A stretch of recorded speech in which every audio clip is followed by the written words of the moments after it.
All right, guys, we are now on chapter 7 called Now Batting Michael Jordan. So we're going to go ahead and get started. By 1993, Michael had won 3 championships and many individual awards.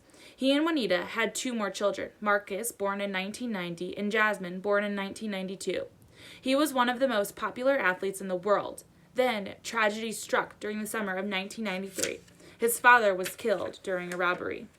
Michael was heartbroken over his father's death. They had always been close. As Michael had become more and more famous, his father was one of the few people he could really talk to, and now he was gone. Michael wasn't up to another 82-game season with the Bulls. On October 6, 1993, Michael announced his retirement from professional basketball. Everyone was shocked. It was hard to believe that the sport's biggest star would suddenly quit. What would Michael do next? Basketball might have run out of the challenges for him, but other sports like baseball still had plenty. Jerry Reinsdorf, who owned the Chicago White Sox baseball team, offered Michael an invitation to spring training camp to find out what he would do. Michael practiced hitting on his own for a few months, then traveled to training camp in Florida. He hadn't played baseball since high school. The muscles he used for basketball were different than what he needed for baseball. His height was an advantage in basketball, but it made baseball more difficult. He had to start all over. But Michael always liked to work hard. He arrived early to the ball field each day and stayed later than everyone. When his coaches told him something, he listened and did whatever they asked. It wasn't easy, though. Michael struggled, even with all of his hard work. It was the first time in a long time that he wasn't the best at what he was doing.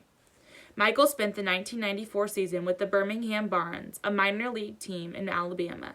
He wore number 45, his brother Larry's old high school number. He took long bus trips and carried his own equipment, just like the minor league players. He said baseball made him feel like a kid again. He felt his father was with him, just as he had been in Little League.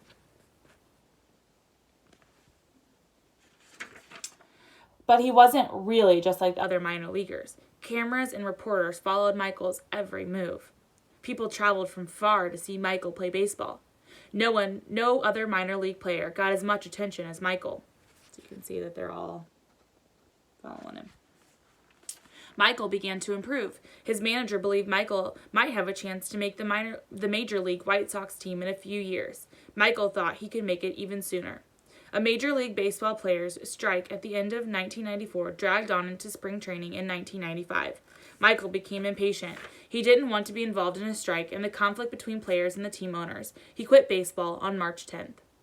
He felt it had been a good experience, though. Baseball had reminded Michael of what it was like to have to work hard at a sport, but he was ready to go back to the game he excelled at. Michael began to practice again with the Bulls on March 18th, 1995. He sent out a press release. It simply said, "I'm back." March 18th, 1995. That was 3 days after I was born. Cool. All right, so that was a quick little chapter, so we will read chapter 8 tomorrow.